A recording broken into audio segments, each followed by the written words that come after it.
Bonjour à tous. Content de vous voir ce matin. Une belle journée ensoleillée.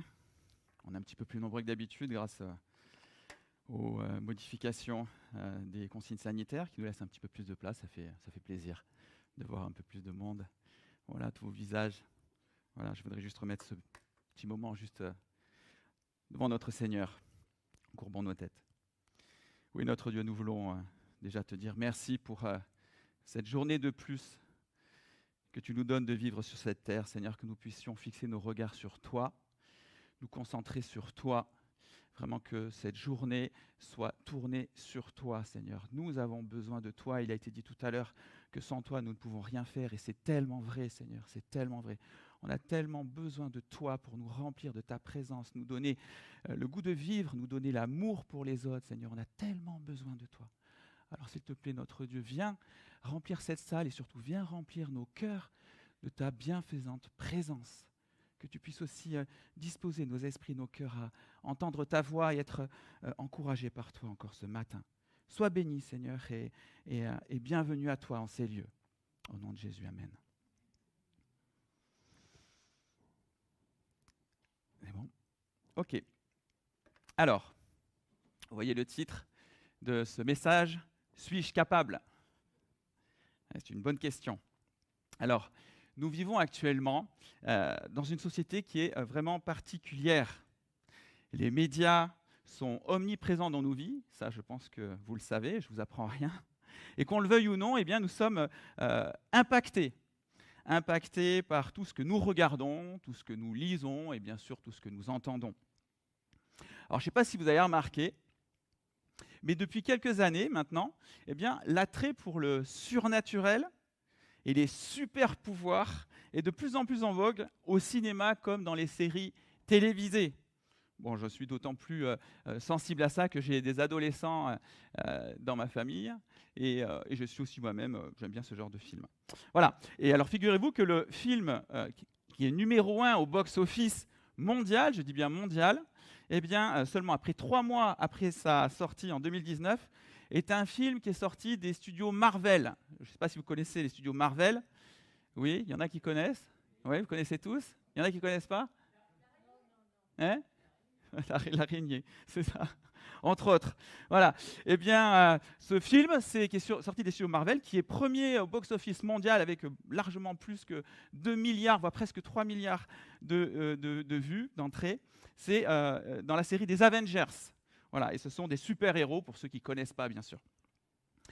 Pour vous redonner un petit peu un focus, les 5 films qui sont actuellement premiers au box-office mondial, donc là, c'est les 5 premiers films, eh bien, les seuls qui dépassent plus de 2 milliards d'entrées, 3 d'entre eux touchent dans le domaine des pouvoirs surnaturels. C'est quand même bien significatif, hein. Alors, même si les super-héros ne sont pas nouveaux, pour vous dire un petit peu, les premiers Marvel ou les DC Comics, c'est des bandes dessinées, datent quand même des années 40. Donc, c'est pas nouveau, hein.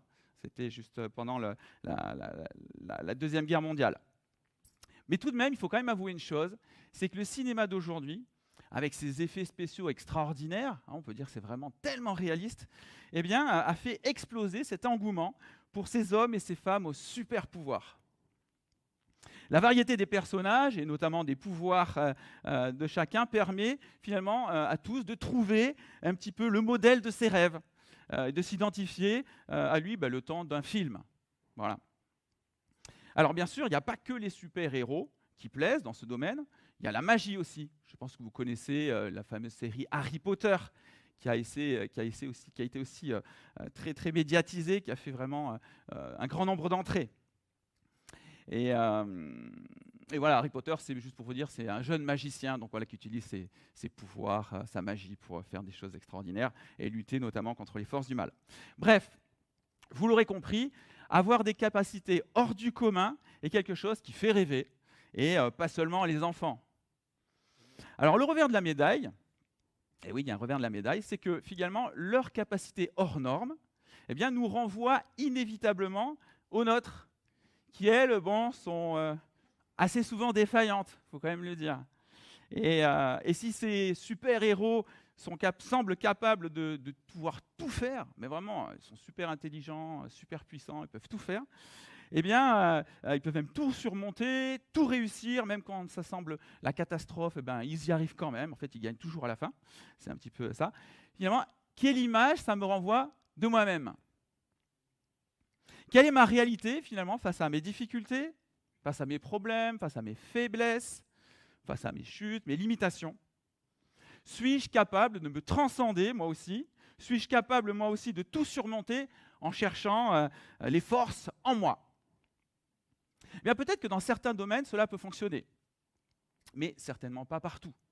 En tout cas, je pense que c'est mon cas et je pense que vous êtes un peu tous dans cette même situation. Alors, qu'en est-il?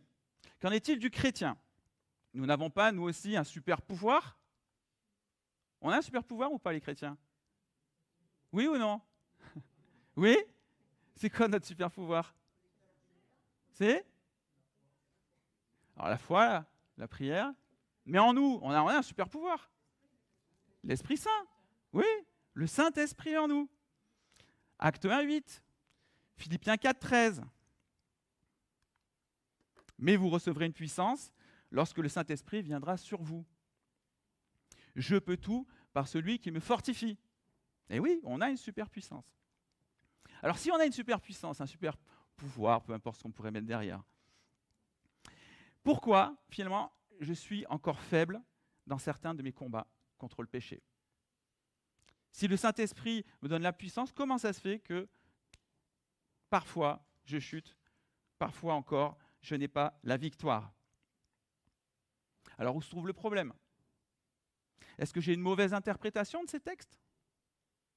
À l'inverse de tous ces super-héros, la victoire sur notre péché et sur nos faiblesses ne consiste pas en une série d'exploits hors du commun qui nous feraient tirer une gloire personnelle.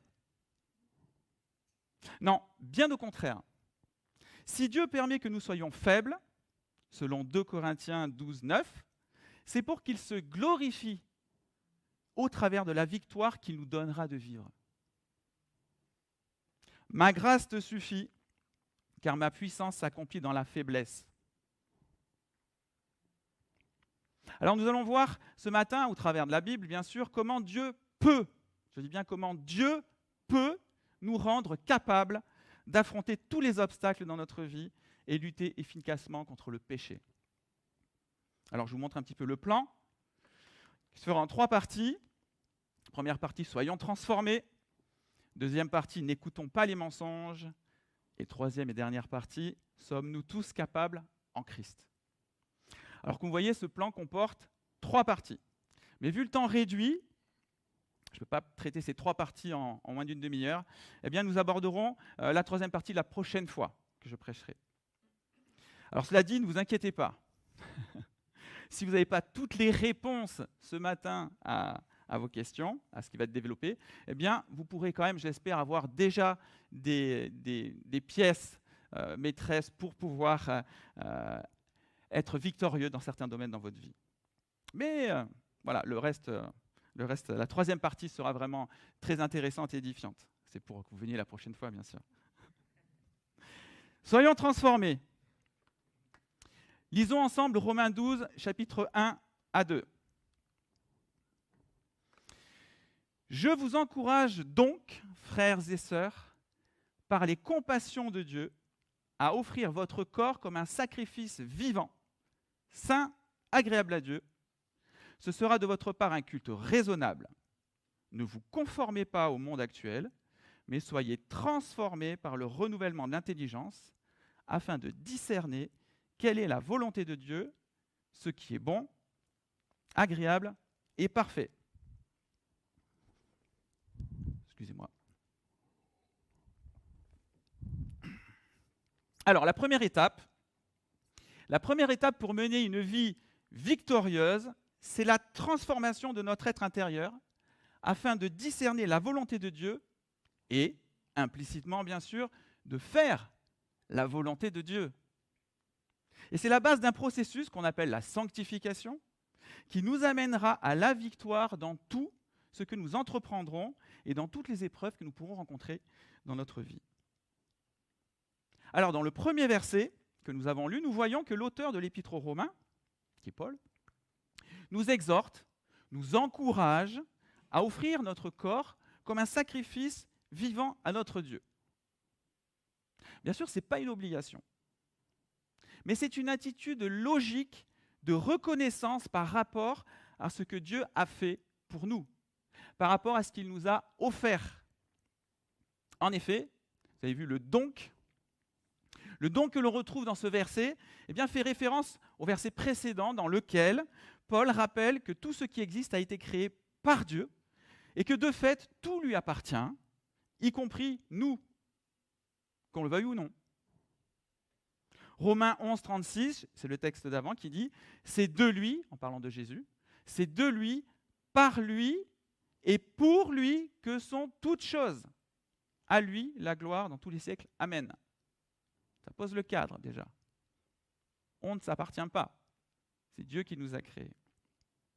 Et à cela se rajoute une autre raison qui nous pousse à nous consacrer volontairement. Voilà, ce n'est pas une obligation, c'est volontairement. Eh bien, ce sont les compassions de Dieu, qui sont les fameuses grâces divines que Dieu nous accorde et qui sont notamment mentionnées dans les 11 premiers chapitres de ce texte, de ce livre. Et parmi elles, parmi ces compassions qu'on trouve, eh bien, il y a l'amour de Dieu pour nous. Il y a sa justice et le don de la foi qui sauve. En d'autres termes, pourquoi est-ce qu'on doit offrir, Paul nous encourage à offrir nos corps comme un sacrifice vivant, c'est juste par reconnaissance. Parce que Dieu nous a tout donné. La vie, mais la vie éternelle, la joie, l'amour, la compassion et sa justice. Sa justice. Et c'est grâce à sa justice qu'on est sauvé. Et de fait, oui, on est encouragé, et même je crois que c'est presque un devoir naturel, d'offrir nos corps comme un sacrifice vivant. Comment ne pas exprimer notre reconnaissance à l'égard de celui qui nous a tout donné ? En effet, si le Fils de Dieu est mort pour nous, le moins qu'on puisse faire, c'est de vivre pour lui. Amen ? Alors Charles Thomas Studd, qui est un ancien champion britannique de cricket, y a-t-il les Britanniques dans la salle ? Oui ! 2 ? Super, bienvenue les Britanniques. Eh bien, c'est un champion de... Vous le connaissiez d'ailleurs, Charles Studd Non ? Non ? Vous ne connaissez pas ? Vous allez le connaître. Donc, c'est un ancien champion britannique de cricket de la fin du 19e siècle. Donc, ce n'est pas d'aujourd'hui. Un petit peu d'hier, quand même. Et il était le fondateur de la mission AEM et la WEC. Vous connaissez la WEC ? Je pense que vous avez déjà entendu. Mission AEM, WEC. Et lui, il avait bien compris ce principe. Sa devise était la suivante. Si Jésus-Christ est Dieu, si Jésus-Christ est Dieu, il est Dieu, et qu'il est mort pour moi, alors il n'y a aucun sacrifice trop grand pour que je ne puisse faire pour lui. Eh oui, si Jésus-Christ qui est Dieu est mort pour moi, il n'y a aucun sacrifice trop grand que je puisse faire pour lui. Et cet homme de Dieu qui prêchait aux autres la consécration, eh bien, il l'a mise lui-même en pratique. Pour preuve, il a donné toute sa fortune, elle était grande sa fortune, parce qu'en plus il était héritier de son père, qui avait beaucoup d'argent. Il a donné toute sa fortune, il a consacré toute sa vie à l'œuvre de Dieu.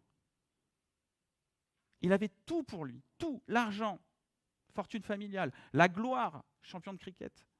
Il a tout donné pour la mission que Dieu lui avait donnée et qu'il nous a donnée, la même, se consacrer pour Dieu et se consacrer pour les pécheurs perdus. Alors, revenons à notre processus de transformation. Comment s'opère cette transformation ? Eh bien, on le voit dans le texte au verset 2, elle s'opère au travers de 2 attitudes qui sont complémentaires. Premièrement, il s'agit plutôt d'une attitude défensive, en cherchant à nous détacher des choses de ce monde et à ne pas vivre selon un modèle qui va à l'encontre de notre foi et des commandements de Dieu. C'est « ne vous conformez pas au monde actuel ». Voilà. Par exemple, si vous avez besoin d'un exemple, eh bien, lutter contre nos tendances naturelles au matérialisme. Je pense que notre époque est bien axée sur le matérialisme. Il n'y a qu'à regarder les publicités qu'on voit partout, dehors, télévisé, de partout. Le matérialisme, consommer, le consumérisme, consommer, consommer, consommer, avoir toujours plus. Mais dans la Bible, il y a un mot pour ça. Il y a un mot pour ça, qui n'est pas trop élogieux. Quand on va l'entendre, ça ne va pas trop plaire. Ça s'appelle la convoitise. Et oui, ça s'appelle la convoitise. La convoitise des biens de ce monde. Alors évidemment, c'est l'extrême. Mais ça nous passe, ça nous pousse à ça. Toujours convoiter mieux et toujours plus. Cherchant à tout prix la dernière innovation. Dernier smartphone, dernière télé, dernière voiture, etc. etc. Ça ne s'arrête jamais. Parce que chaque fois, ils ont compris le système, puisque ceux qui l'ont créé, il y a toujours un nouveau modèle qui sort l'année d'après. Donc voilà, ça le rend obsolète. Alors on a une raison toujours supplémentaire pour dépenser notre argent pour quelque chose qui semble être absolument nécessaire et qui évidemment ne l'est pas. Mais ça peut toucher aussi d'autres domaines, comme celui de nos paroles, avec l'usage de mots grossiers pour parler comme les autres.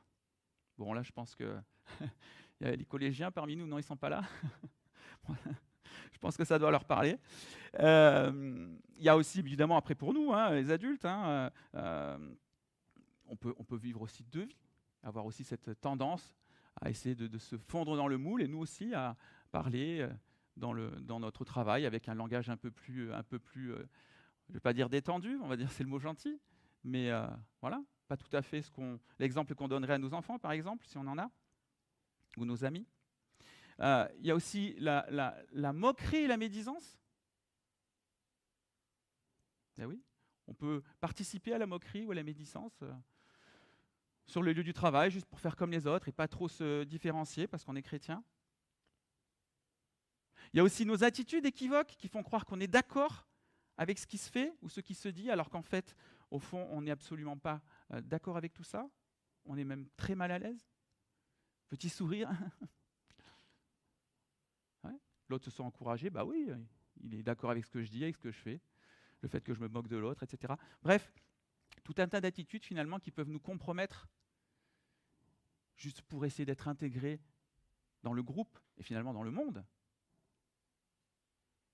Mais ça ne concerne pas non plus que nos actes.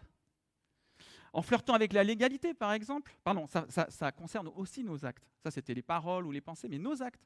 On peut flirter avec la légalité, par exemple, et faire un petit peu comme tout le monde, être un petit peu borderline avec certaines déclarations, etc., etc. Pour les jeunes, il y a aussi la pression qu'ils peuvent subir par leurs amis pour fumer la première cigarette, qui va en amener d'autres, fumer le premier joint, la drogue, boire de l'alcool, un verre, deux verres, puis plus que de raison, tout ça pour faire comme les autres. Mais ça peut aussi aller plus loin. Ça peut être dans les drogues dures, ça peut être aussi dans les rapports sexuels. Premier rapport sexuel, tu n'as jamais couché avec une fille, tu n'as jamais couché avec un garçon, mais qu'est-ce que tu fais? Et là, comment est-ce qu'on se démarque? Est-ce qu'on ose s'affirmer en tant que chrétien et puis on dit écoute, non, moi je crois que la sexualité c'est une belle chose, réservée pour un homme ou une femme, son conjoint. Participer à la violence verbale, on est bien au courant en ce moment dans les médias avec tout ce qui se passe dans les réseaux sociaux et à l'école et tout ça, même au travail, d'agresser les gens, physiquement aussi, commettre des infractions. Bref, il y a une liste vraiment immense de tout ce qu'on peut éviter de faire pour ne pas se conformer au monde. Et on voit combien le monde essaye de nous happer, essaye de nous faire chuter, de nous amener avec lui. Alors la deuxième attitude, donc là on a vu l'attitude qui était plutôt défensive, voilà, c'est-à-dire se protéger en ne se conformant pas au monde, en ne faisant pas comme les autres quand on n'est pas d'accord avec eux et que ce n'est pas en accord avec notre foi. Eh bien la deuxième attitude est une attitude plutôt offensive. Et elle se fait en parallèle de la première, notamment en cherchant à voir notre intelligence renouvelée par le Saint-Esprit. Et l'objectif ici, bien sûr, est de connaître la volonté de Dieu pour pouvoir l'appliquer. Ce n'est pas écrit de pouvoir l'appliquer, mais c'est logique. Parce que c'est bien de connaître la volonté de Dieu, mais si on ne la met pas en application, ça ne sert à rien. Donc le but ici, c'est de connaître la volonté de Dieu pour la mettre en pratique dans nos vies. Et on pourrait associer à ce texte un autre passage dans Éphésiens 4, 22-24, Voilà, je regarde si ça affiche. Voilà, celui-ci. On vous a enseigné à vous débarrasser du vieil homme, donc c'est la vieille nature, la nature non régénérée, qui correspond à votre ancienne manière de vivre qui se détruit sous l'effet de ses désirs trompeurs. À vous laisser renouveler par l'esprit dans votre intelligence et à vous revêtir de l'homme nouveau créé selon Dieu dans la justice et la sainteté que produit la vérité. Intéressant, ça remet un petit peu une couche sur le texte qu'on a lu. Se laisser renouveler par l'esprit dans notre intelligence pour revêtir l'homme nouveau qui a été créé selon Dieu dans la justice et la sainteté que produit la vérité. La vérité qu'on trouve dans la parole de Dieu, bien sûr. Mais alors, comment faire ? Comment faire pour se laisser renouveler par l'esprit dans notre intelligence ? Il y en a qui le savent ? C'est un peu étrange comme manière de voir. On ne voit pas ça partout, tous les jours. Se laisser renouveler par l'esprit dans notre intelligence. Eh bien, il y a au moins 4 choses à faire. La première, c'est lire la Bible. En effet, ce livre contient la parole de Dieu inspirée et elle nourrit notre nouvelle nature en Christ. C'est la première chose. Elle est vitale. La parole de Dieu, le Logos, c'est Jésus-Christ. D'ailleurs, j'ai dit celui qui me mange, on parlait de la Sainte Seine tout à l'heure, je suis le pain de vie. Quand on lit la parole de Dieu, quand on lit la Bible, on se nourrit de Christ. Il nous nourrit notre être intérieur, il nous donne les forces. Le fait de lire la Bible quotidiennement, j'insiste sur le mot quotidiennement, parce qu'on mange tous les jours pour vivre, pour avoir des forces, eh bien on doit aussi manger la parole de Dieu tous les jours pour avoir des forces spirituelles. Quotidiennement la lire et la méditer, et grâce à l'action du Saint-Esprit, afin de mieux connaître la pensée de Dieu et ce qu'il attend de nous. La pensée de Dieu, on la retrouve dans sa parole. C'est le message qu'il nous a laissé pour nous, chrétiens, d'aujourd'hui, d'hier et de demain. Mieux connaître la pensée de Dieu et ce qu'il attend de nous. Ce qu'il attend de nous. On ne le devine pas, même si Dieu a mis la pensée dans notre cœur par le Saint-Esprit. Il y a des choses qu'on ne sait pas forcément. Et on a besoin de lire la parole pour que le Saint-Esprit qui est en nous puisse aller piocher dans notre mémoire et dire attention, là, il est écrit ça, ça et ça. Au travers de ces enseignements, nous recevons aussi les armes pour déjouer les attaques de l'ennemi. Et que ce soit notre vieille nature corrompue, parce qu'elle est l'ennemi de Dieu, qui est toujours attirée par le péché, elle est là, ou bien Satan et sa cohorte de démons qui essayent toujours de nous éloigner de Dieu et de nous faire pécher. La deuxième chose à faire, c'est prier. On l'a entendu tout à l'heure. Par la prière, nous communiquons avec Dieu. Par la prière, nous nous adressons à Dieu et nous lui faisons part de nos besoins et il y répond selon sa grâce et sa volonté bienveillante. Je dis bien, il y répond. Quand c'est dans sa volonté, bien sûr. Et nous pouvons ainsi lui demander de renouveler notre intelligence et de nous remplir de son Saint-Esprit. Ouais.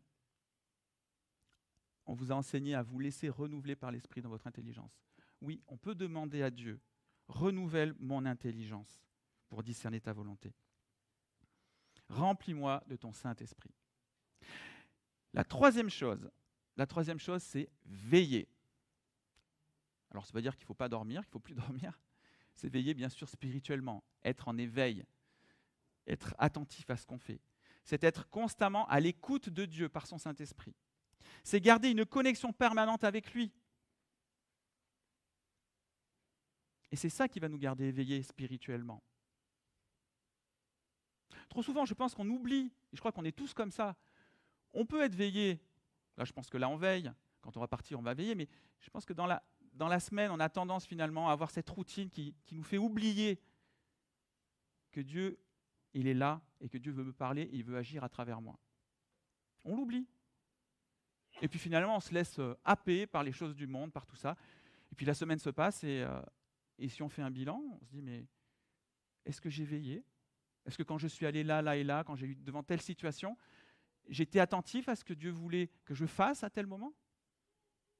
Tout bêtement, est-ce que quand je sors dans la rue, je prie, je dis Seigneur, si jamais tu as quelqu'un qui veut me mettre sur la route pour que je lui parle de toi, je suis prêt? Est-ce qu'on le fait systématiquement?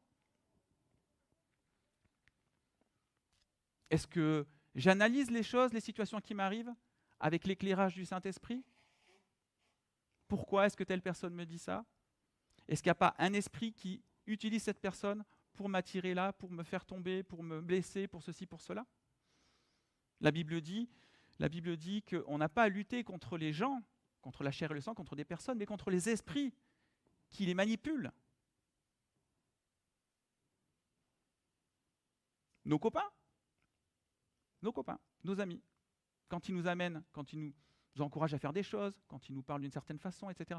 Discerner derrière s'il n'y a pas un autre esprit qui est en train d'essayer de nous faire chuter petit à petit et nous éloigner de Dieu.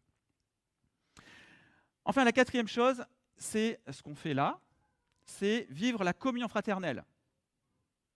Alors on la vit le dimanche matin, mais j'espère qu'on ne la vit pas que le dimanche matin. On se priverait de beaucoup de choses. On a nos groupes de maison, nos cellules de vie qui sont là pour ça, pour s'encourager.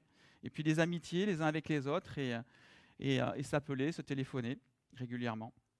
Oui, s'entourer de chrétiens remplis du Saint-Esprit nous stimule et nous encourage dans notre vie de foi et notre vie de piété. Avoir des amis chrétiens qui sont engagés avec le Seigneur nous encourage, nous stimule. Le partage mutuel autour de la parole, le partage des témoignages de l'action de Dieu dans ma vie, dans ta vie, la prière ensemble communautaire, la louange communautaire, sont autant de moyens que Dieu met à notre disposition pour nous édifier et nous remplir de son esprit, afin de nous équiper pour la vie dans ce monde. C'est important, aussi important que le reste. S'encourager les uns les autres. Se stimuler les uns les autres. Ouais. C'est bon et on en a besoin. On en a besoin. Alors, en résumé de cette première partie, nous avons vu qu'une des conditions nécessaires à une vie chrétienne victorieuse était le renouvellement de notre intelligence, c'est-à-dire, entre autres, en d'autres paroles, de nos pensées par notre Dieu. Dans cette deuxième partie que nous allons voir, nous allons aborder maintenant, nous allons voir comment l'ennemi s'y prend pour nous empêcher d'être victorieux du péché dans nos vies. Deuxième partie. N'écoutons pas les mensonges. Alors, vous vous souviendrez que le récit de la chute d'Adam et Ève, dans le chapitre 2 de la Genèse, nous montre qu'une des tactiques du diable, pour nous faire tomber, pour faire tomber l'être humain, et de séparer l'homme de Dieu, c'est le mensonge et la remise en question de la parole de Dieu. Il utilisera aussi cette tactique pour tenter Jésus pendant les 40 jours. Il est écrit, tu as fait ça, tu dois faire ça. Enfin, si tu sautes là, Dieu va venir mettre des anges pour éviter que tu tombes, etc., etc. Voilà. Le diable utilise aussi la parole de Dieu pour nous tenter, la sortir de son contexte, la déformer du sens originel qui a été écrit quand Dieu nous a donné sa parole. Alors, comment peut-il procéder avec nous? La liste n'est pas exhaustive, mais il le fait souvent sournoisement, discrètement, de manière à ce qu'on ne s'y attende pas. Alors bien sûr, c'est dans nos pensées, le plus souvent, au travers de mauvaises interprétations de faits, de paroles ou de situations. Il peut aussi utiliser des personnes, et s'il peut utiliser des chrétiens, c'est mieux pour lui, pour son plan. Bien sûr, il les utilise malgré eux pour nous tromper. Une autre de ces armes particulièrement efficace, est de nous faire remettre en question l'application de la puissance libératrice de la parole de Dieu pour nous-mêmes. Par exemple, Dieu a-t-il réellement dit cela? Est-ce que tu en es bien sûr? Est-ce que tu as bien compris ce que tu viens de lire? Regarde les choses en face. En réalité, c'est pas possible. C'est pas possible. Tu as dû te tromper. À l'évidence, ce que Dieu dit ici n'est pas pour toi. Peut-être pour les autres. Chrétiens plus avancés, mais ce n'est pas pour toi. Toutes ces paroles qui sèment le doute en nous et qui nous rabaissent ont pour but de nous exclure des promesses divines et d'empêcher ainsi l'action de la parole de Dieu reçue par la foi dans nos vies. En effet, la Bible nous dit dans Jacques, le livre de Jacques, chapitre 1, versets 5 à 8, que celui qui doute ne recevra pas ce qu'il demande de la part de Dieu. On le reçoit par la foi. La Bible nous dit que si on doute, on ne le reçoit pas. Alors le diable, qui le sait bien sûr, vient semer ce doute dans nos esprits. Et il tente ainsi de nous voler la bénédiction que Dieu veut nous donner. Alors bien sûr, ce n'est pas le doute en lui-même qui nous enlève l'accomplissement de la promesse de Dieu dans nos vies. Ce n'est pas le doute. On a tous des doutes dans nos esprits. Ce n'est pas ça qui va nous empêcher de recevoir la bénédiction. Non. Mais c'est l'attitude qu'on a face à ce doute. Quand le doute vient dans notre esprit, quand on lit la parole de Dieu, qui est claire, nette et précise, et qu'à ce moment-là, il y a une pensée qui nous dit non, c'est fini, c'est plus pour aujourd'hui, ou tu ne comprends pas le texte, ou c'est pas pour toi, etc. Bon, bref, je ne sais pas comment le diable peut utiliser les manières pour nous faire douter, mais il le fait. Ce n'est pas quand on a cette pensée-là qu'on pêche, ce n'est pas à ce moment-là qu'on ne reçoit pas la récompense, la promesse que Dieu veut nous donner au travers de ce qu'il a écrit. Non, c'est quand on écoute le doute, quand on commence à réfléchir et mettre foi dans ce doute. Et là, c'est là qu'est le piège. Quand on remet ensuite en question la parole de Dieu. Quand on n'a plus une confiance totale en Dieu et dans sa parole et ses promesses pour nous. C'est là qu'on perd la promesse. Ce n'est pas quand le doute vient dans notre esprit. Mais encore faut-il connaître la parole de Dieu et les belles promesses qu'elle renferme. Et oui, si on ne les a jamais lues, on ne peut pas savoir tout ce que Dieu veut nous donner. Pour exemple, je connais un chrétien qui racontait qu'il avait vécu plusieurs années loin de Dieu parce qu'il ne savait pas que ce qu'il avait fait pouvait être effacé, réparé et que sa vie pouvait être remise à zéro par le sacrifice de Christ. Et ça, il l'a compris des années plus tard. Il a compris que rien ne pouvait résister à l'action purificatrice et rédemptrice du sang de Christ. Il a compris qu'aucun péché n'était trop grand, trop grave pour que Jésus ne puisse l'effacer. Il l'a compris après. S'il l'avait lu avant, eh bien, il aurait vécu de suite la repentance. Il aurait de suite retrouvé le chemin vers Dieu et vécu une autre vie que celle qu'il a vécue à cause de son ignorance. Un autre croyant disait qu'il ne pourrait jamais se détacher d'une mauvaise habitude. Il avait essayé plusieurs fois de s'en sortir en vain, ça ne marchait pas.